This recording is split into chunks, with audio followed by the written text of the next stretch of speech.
Hallo, Paul de Vries from Nieuweautokopen.nl and you're listening to the Dealer Playbook podcast. You're dialed in to the Dealer Playbook podcast, where it's all about winning auto dealer strategies that deliver proven results. And now your hosts, Robert Weissman and Michael Cirillo. Hey there, what is going on? You're listening to episode 52 of the Dealer Playbook podcast, where every week we're sitting down with some pretty incredible people from within and out of the automotive industry for you, today's automotive professionals. That was a mouthful. And my name is Michael Cirillo, joined today with my partner in crime, Mr. Robert Weissman. What's going on, buddy? What's up, man? Glad to be back. 2-week vacation. I know, that was crazy. We're lining up some crazy guests, including our guest today. We've gone international again for this episode, and you guys are. Canada. When you said that in the show, I meant to laugh. But is it like I'm in the United States? Yeah, I guess we're all. I think every show's going international, but it's always different when they're across the pond. You know what I mean? No doubt. Europe. Our guest today. You know what? Yeah, crazy information today. Our guest is the founder of a Dutch company called. Oh, I'm gonna screw it up, man. I gotta check my notes. It's Nieuweautokopen.nl or newcarbuying.nl, and we're sitting down today with a man by the name of Paul de Vries.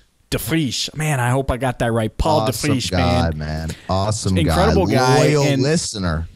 Loyal listener, dude. He's shouting out like he knew the process. He's like, oh, yeah, you guys will be able to find all my contact info in the show notes. So absolutely check that out at www.thedealerplaybook.com/52. But I want to jump into this episode because you're going to hear Paul's story about, just coming in the car dealership and just his rise to being what you'll hear us reference him as one of the most influential people in the European auto industry. So, Robert, if you've got nothing else, man, let's jump into this. This is great, especially from a salesperson's perspective, is he goes through, he created a company that's still relevant to automotive, but wasn't a dealership, but he started from the beyond the bottom of what us as automotive salespeople do, and he worked up to buy this dealership. He goes a little bit into that story, and I had a great time with Paul, man. On show, pre-show, post-show, awesome guy. I think you guys are gonna like this.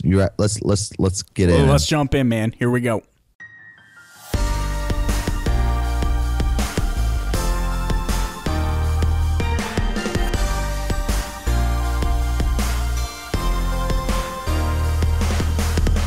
All right, we are here now in episode 52 of the Dealer Playbook podcast, sitting down with our friend. We've gone international for this episode. We hope you enjoy it. We know we sure will. We're sitting down with the man himself, Mr. Paul de Vries from Nieuweautokopen.nl. I hope I said that right. Paul, thank you so much for being on the show with us today. Hello guys, it is an honor to be here on the 52 anniversary, the 1 year anniversary of the Dealer podcast, and I'm honored to be here on the show. Hey, we couldn't be more thrilled to have you on the show. I know you and I met finally in person at NADA in San Francisco. Yeah, and I'll never forget it when that happened. Dude, you're like a cat. You were roaming around the floor. You were just like there. You showed up for food, and then you kind of took off again. Anyways, so I remember Paul. He was kind of standing behind me, and you remember this. And I turned around, and I was kind of like eye level with your belly button. And I started looking up and kept looking up because you are actually you're quite a tall fellow. Paul aren't is you? 5'5". He's 5'5". Michael is 4'1". Yeah, but I don't know the English term or the American term for that 6 foot or whatever. But I am 2 meters. Yeah, I don't know the US terms, but. 2 meters, so it's a long way. 6'4", 6'6". No metric system. I don't know. Yeah, I should know the metric system being in Canada, but I have no. You should know. 2 meters, I think, is 3 feet. Anyways, I thought, holy smokes, Netherlands is made up of giants. And you know what? In certain terms, I think that's actually true, because we were just talking about how we think you are quite possibly the most influential individual in the automotive industry in the Netherlands, and that, you know what, kind of makes you a giant. So we wanted to sit down. Yeah, you do your best. That's right. So we want to sit down and actually pick your brain about some of the cool projects that you have on the go. But before we do that, maybe just tell us a little bit about yourself and where you've kind of come from, and then, of course, the most recent, big news that you've had with your company. Yeah, of course. I started in the automotive business in '96, so almost 20 years ago, and I started on the gas station as the clerk, to pumping gas, etc. And on the gas station, they have also a Volkswagen dealership. And I asked the owner if I can have an internship that I can learn the craft of the salespeople, because I thought it's easy, you get a nice suit, a nice car, etc. It's better than pumping gas. Right. And finally, they agreed that I can do an internship. I do it by 6 weeks, I thought. Then I was selling my first car, and I was not promoted to the salespeople, but I was promoted to another company, because they thought of me too ambitious, and they're only looking for a clerk on the gas station. So, but that was my objective, because I wanted to have some experience that I could go over to the other dealerships, and I can say I've experience in the car selling, etc., etc. Right. And that's why I was hired by a big SUV company, 4x4 company, a dealer company which is selling SsangYong, Chrysler, Jeep, Dodge, the Nissan, and I worked there for a year. And after that, I started with one of the sons in '97, our own dealership in another town. And from that on, I was the general sales manager, the general manager. And in 2001, I buy the company from my former employee, because so all right. Let me ask you this. Here's my question, Michael. Okay, go ahead. Sorry, bro. So that, how does that happen? Because there's so many people that listen right now, and the person listening right now, they're probably most likely in the sales and management, whatever, some dealer principals, but a lot are, frontline guys. How do you parlay it up to buy it? What happens? Do you just sock money away, or do you just go to a bank, they give you the money, or did you just independently wealthy growing up? I mean, how does that happen? No. Grandma gave you the money. Well, I mean, how's that work? No, at 2001, I had money, because I saved money. I buy my home at 25. It was more in value, etc. And the rest of the money I was borrowed from the former owner. So it was owner financed. Yes. Otherwise, okay, you cannot have that kind of money. By the bank, they are laughing at you. Right. At that point. So was the floor? So did the floor plans and everything stay into his name? Does floor plan exist? And so everything then transferred to your name for all of that. And this was a franchise store, right? It's a franchise store with one brand, a Korean brand, SsangYong. I don't know if you know the brand, but it's an SUV brand which was big then in Europe, and I was the sales manager. We were 8 years in a row the best performing dealer in whole of northern and western of Europa. So they know me, they know my sales, so they wanted to finance also the floor plan. So that was not an issue. Gotcha. Well, so I'm listening to this. I can't. So I can see, there is quite a level of ambition here, because if I understand the time frame, you went from, pumping gas in 1996. 5 years. And then within 5 years, you're the top dog at the dealership. You own the dealership. That's incredible. Yes. So that's the awesome. dealership, then where did you go? When did you get out of the dealership, and what was your reason for doing that? No, in 2001, 2002, we were the top performing dealer in Holland, in Europe, etc. But the reason why was that we were dominant on the online space. We crushed the online space in that particular era. We had more visitors than the importer, than the brands, than all the dealers combined, because it was our goal, because that was the only thing we can measure back then, because advertising in the papers we cannot measure, advertising on the radio you cannot measure. The only thing what I was measuring was the online performance. So I made it like Cardone is saying, I made it my bitch. So I will push it like hard. Back then in 2002, I made a website which you can see all the brands, all the SsangYongs. You can submit a lead. They get 2 offers directly, etc. Mm-hmm. And when the regulation about the selling of the SUVs changed by the government in 2004, and I lose in 1 week 400,000 euros. Whoa.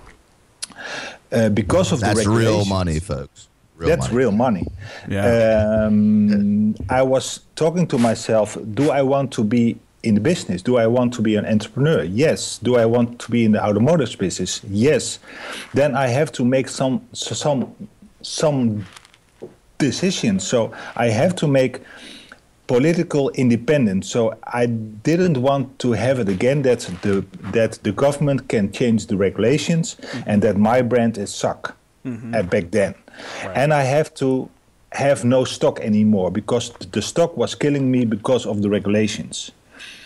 Because I was selling so much of the brand online, I thought if I can sell that brand online, I can sell any brand online.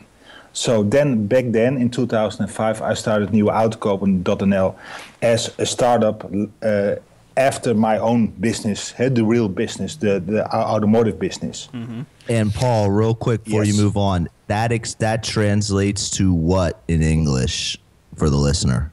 How do you mean? The name? The Nieuweautokopen. No, the name. Yeah, what does that yes. company? Yes, yeah. It was, if you translate it in English, is new car buying. So it's an awesome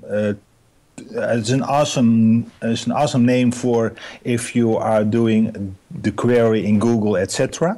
Because that's the common name you are looking when you mm-hmm. are looking for a new car. Mm-hmm. And I bought it for $250. Wow. So it was it was an easy fix. Yeah, I stole it, but then you have to make it your brand, and you have to make it something bigger than only the URL.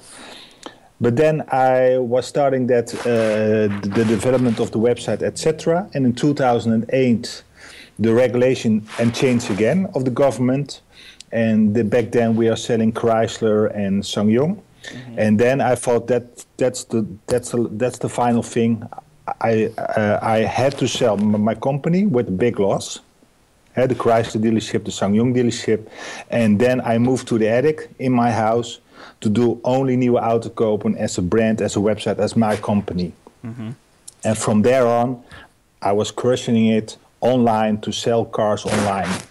Any brand, it doesn't matter. I have to sell cars because that's my living now. Sure. So fast forward to today, where is Nieuweautokopen now?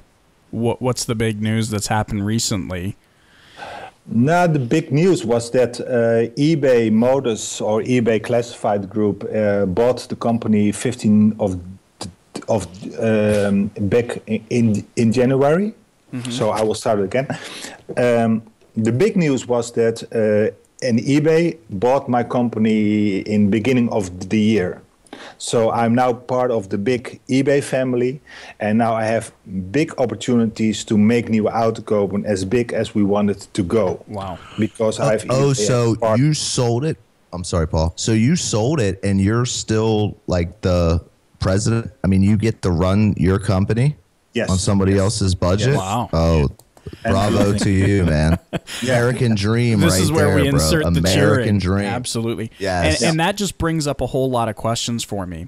You said a couple of things I'd like to ask you about because I think this is so phenomenal, and I think it's valuable to those listening in, because everybody, you know, I think, and Robert, you and I see this, people purchase a domain name and they go, awesome, I bought, you know, I don't know, ItalyUsedCars.com or I jump out of the shower to buy domain names. Yeah, that's his big. He doesn't do real estate investing. He does domain name investing. That's it. Multifamily domains. Got $5 in my pocket, but I got every domain you want. That's right. But you said something that I think is really applicable to those listening in. Right? They buy the domain and they say, "Great, here's my brand." But you said, okay, I stole this domain, Nieuweautokopen.nl. Man, I got to learn this. I got to learn Dutch, man. I love it. And you learn it. You purchased the domain, but then you said, but I still had to build a brand around it. Yes. What were some of the things that you did right away, immediately after purchasing that domain? What were some of the things you did to start building that brand? The only thing what I did the first 2 years, because I had no budget, I had no marketing budget, I have nothing, is to concentrate on the two things: SEO and the press, the PR.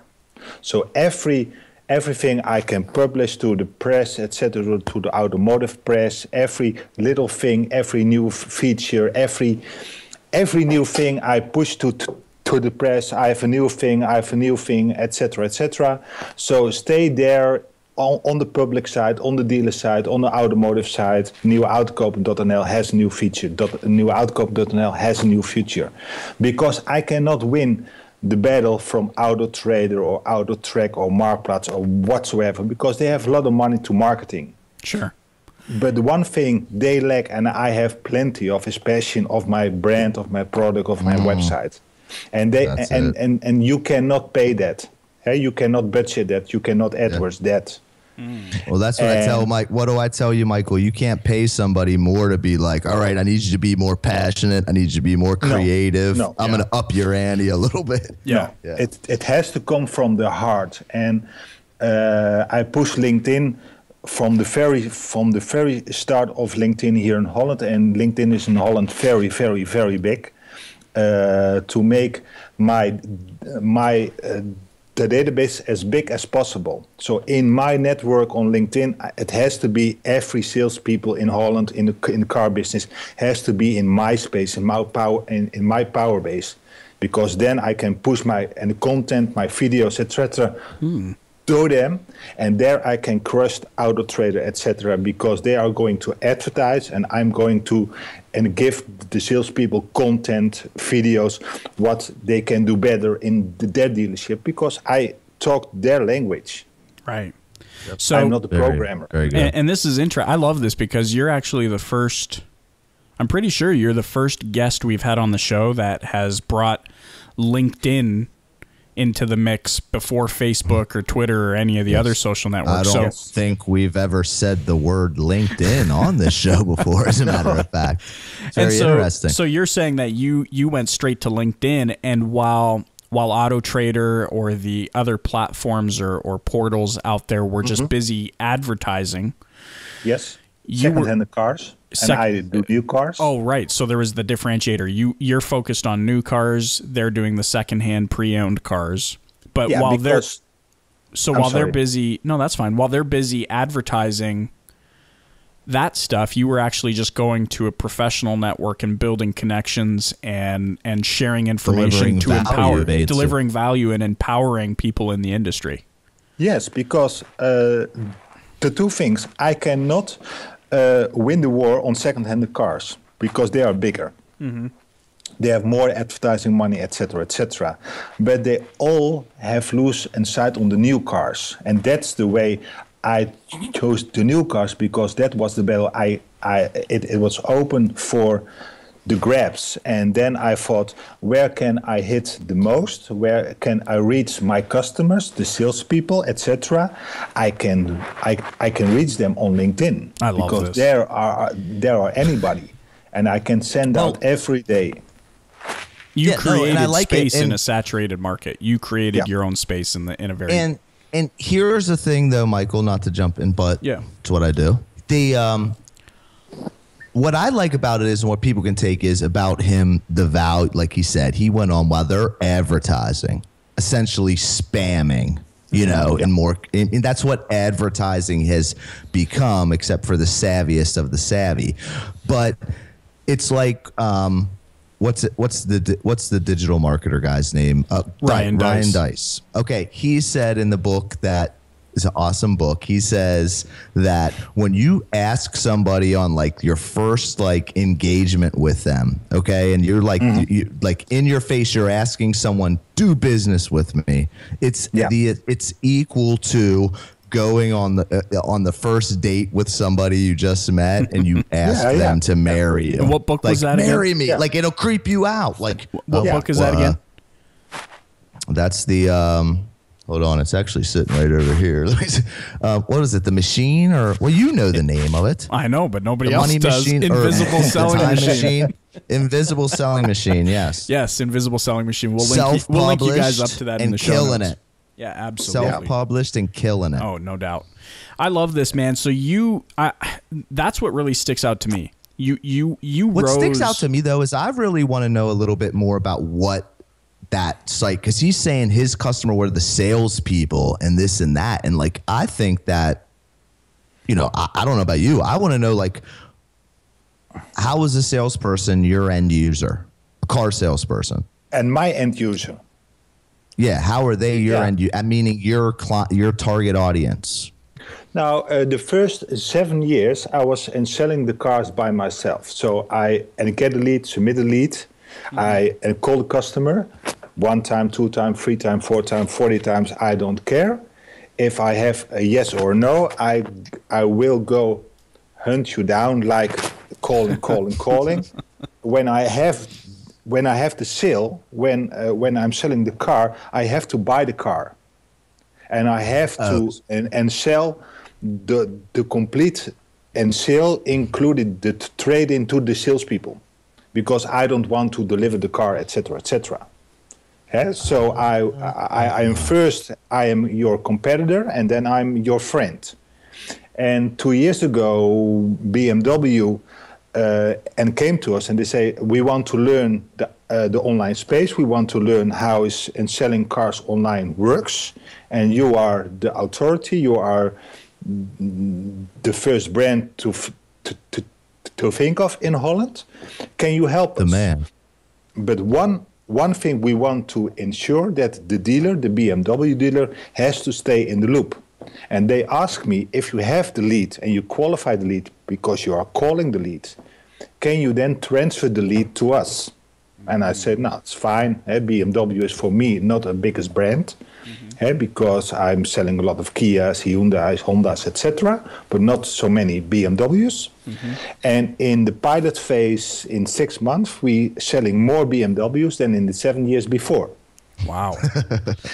And that was a turning point for us, because then we thought, hey, we are on the wrong track. We can qualify the lead, then selling the lead, and then sell the deal to the dealer, or we can transfer the lead to the dealer before the deal happens. So now we are collecting the leads, we are qualifying the leads, we are calling the leads, asking them good questions, and then transfer the qualified lead to the dealers. Not one dealer, but 4 dealers. And the one dealer which is selling the car is my best buddy over then. Because so this is where you said pre-show, it's kind of like TrueCar, but way better. Yes. Yeah. I told him he needed to say that. It is, because one thing, in Holland, the process of the dealers are not that good like in Canada or in America. Because here, have you been to America? Yes. Yeah. It's heaven on earth if you compare it with the processes here. Oh, really? Well, if that's the case, man, I'm booking my plane ticket. That sounds like opportunity to me. You made a comment when we first started about, pumping gas was a better job than selling cars. I'm thinking, depends on the dealer. Yeah. It is. Wow. It is. Okay. So not a lot of process in Netherlands. Nothing. If the conversation is mostly with the salespeople, it was a bad lead. And then I know, then I say, why is it a bad lead? Because I can see you have not calling the lead, you have not emailing the lead, because we're working with call track numbers, etc., etc. Because the salespeople here are only doing on average one call, and if they are going to call the customer on the voicemail and the customer is not responding back, that was a bad lead. And So in America, that's very similar to the States. No, because it's. I'm talking a lot with Brian Pesh, because that's my friend. He taught me a lot. Over the last few years, he's coming often here. Right. So we have to fix something for you as well to come over here to do presentations, because we have to learn the dealers in Holland more about processes, about emailing, about websites, about SEO, branding yourself, because we think the sales are for granted. We don't fight for it. Right. But the average amount the dealer makes in Holland, the profit is 0.0001 really on growth. Yeah, that's now, nothing. How competitive is the market? Just as competitive? I'm sure it's not as competitive as the States, but like, how competitive is that market? I mean, how many dealers are out there? Much. Really? Well, I mean, there's never like, there's not enough competition out here. I mean, that's never a thing. But I mean, like, do you guys have those, like, you've been through the States and you see the cheesy, like, dealer, you pull up on the avenue or the boulevard and it's dealer after dealer after dealer after dealer, you know, competitors, not the dealer group that owns this strip. It's, you know, different groups that own a store there. Is it similar? And kind of, but we have 60 million people, and we have about 2,600 dealers. So not the independent, but dealers. Wow. So we have too 60 many million? 60 million, because the average dealer, the rooftop, only sells 150 cars a year. Oh. Per rooftop a year. That's close to the state. Well, that's close to the States, though. 150 cars a year?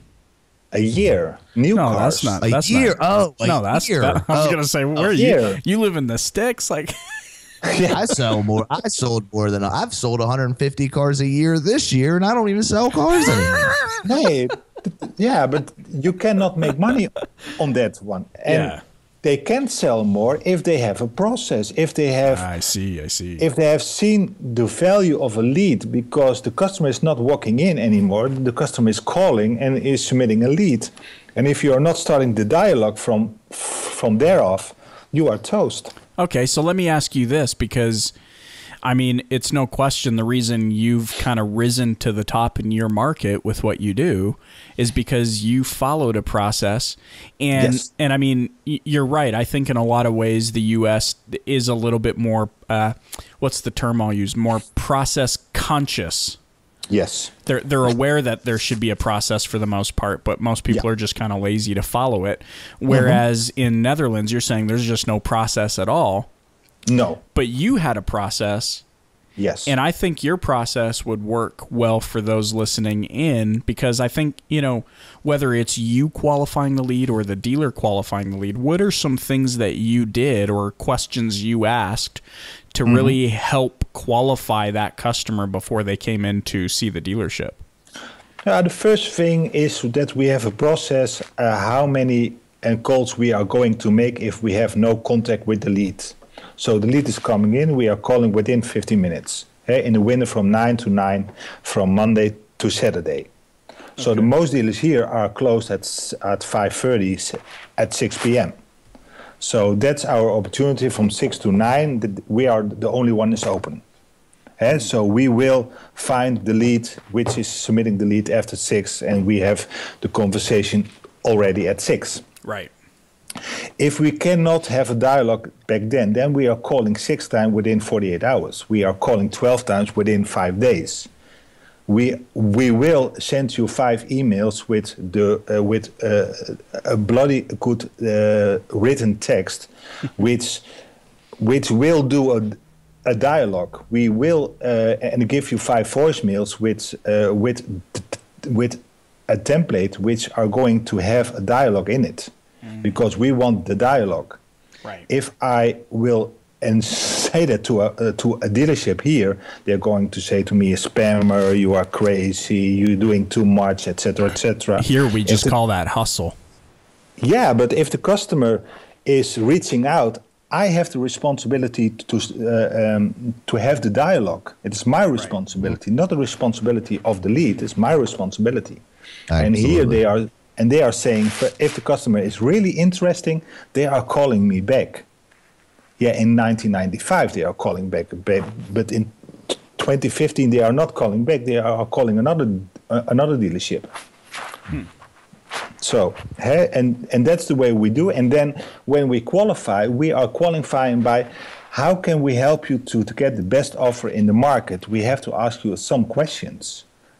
Why this car? Which alternative? What information do you need? Etc. etc. And all the data is going to the dealers. And then we are going to proceed the dealers in a process. If you're not accepting the lead within the 2 hours, we are going to give you an email. In 6 hours, we are going to give you an email. In 12 hours, we are going to give you an email. If you accept the lead and then you are not calling the lead, we give you and your manager every day an email with the leads you are not called, because we can see that on the call track number. So we will proceed and we will make the process hard for you to see that our leads are valuable, because they are for free, but it's not for free in the process. You have to follow the process, otherwise you cannot have leads anymore. Right. You have to see it through from start to finish, no matter what. Yes. Well, and you know what?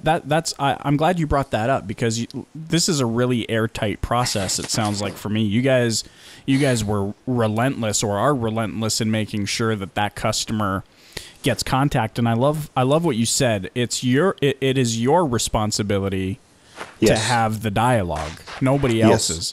They might reach out to you in the form of a lead, but really from there, it's on you, the salesperson, or the whatever your role is, to make sure that you're reaching out and making every attempt possible to get in touch with that. And I think what I see, especially in Canada and United States especially, is people will reach out once and then they feel like they're burdening that person.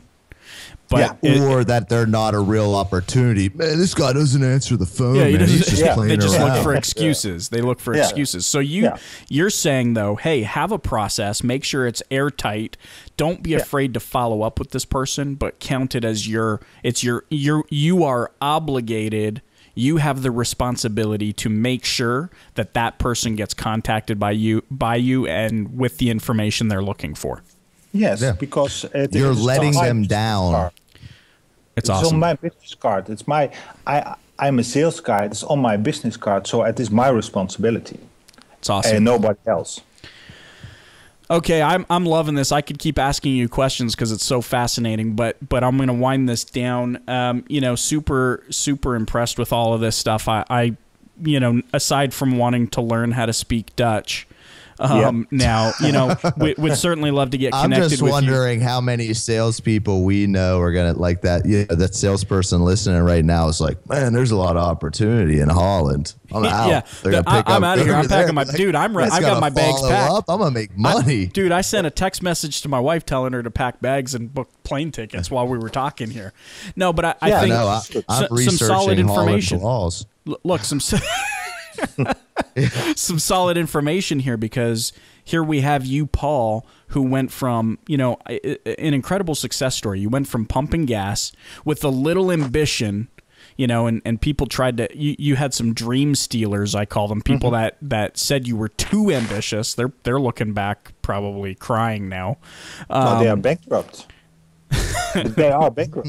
They're bankrupt. There you go. Yeah. So they are literally crying. He is not. And you are not. Sold a company to eBay. Yeah. Within 5 years, you own a dealership, and a few short years later, you're now bought by eBay and running under their umbrella. I think that's so fascinating. And the big takeaways for me, for those of you listening in, is again, and I've said this over the last couple of episodes, how many more people's success stories like this do you need to hear before you start taking the same kind of actions that they took?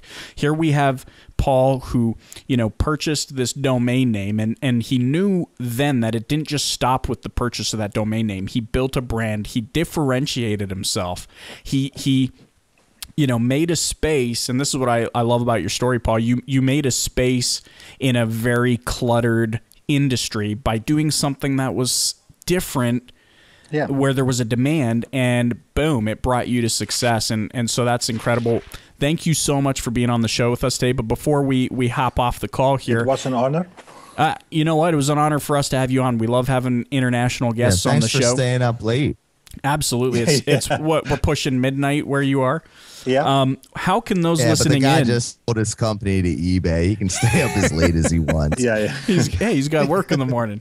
Nieuweautokopen.nl. I had to throw that in there. How can those listening in get in touch with you to ask more questions? Of course, I'm available on the LinkedIn. Okay. And on Twitter as well, on Paul Vries 1972. And also by email, paul@nieuweautokopen.nl or pdevries@ebay.com. But it will be in the notes, I think, after the show. Oh, he's familiar, man. We got to listen. Man. Yeah, we'll link you up in the show notes. And I want to thank you both because we will listen every show from the first to now, because when I'm now going to the States, to the NEDA or digital conference or whatsoever, I don't get the learnings from you guys to Holland and to translate it to the Dutch market. I was not where I am today when I not have the knowledge about process, marketing, leads, etc., etc. I was not here if I don't use Cardone on Demand. I honestly say I'm using it every day. My salespeople are using it every day. It's mandatory to use the system. We are too. Yep, we are too. Absolutely. Love it. Because otherwise I don't get my, I cannot have my Hall of Fame. And my biggest dream is when I have the money I need, I'm starting a business of, again, a dealership, because I want to see my I don't want to call it the wisdom, but my experience about the online space, the process, etc., to a real dealership, a physical dealership, and then crush it also over there. Oh, so you're going back into the dealer game. So you're going to go back into the dealer game. Because eventually, well, we're going to have you back on then, definitely. To be a dealer, that was my nice. It was great to be a dealer, and in Holland you are not recognized like that. But when I'm in the States and especially on the NEDA, when you are a dealer, you are something. You have something, and here is nothing. But over there, you are a dealer. Right. So I like that. I love it. Thank you so much, man. We appreciate you, and we'd love to stay connected with you. Okay, thank you. Paul, thanks, man. All right, take care, Paul. Bye-bye. Bye.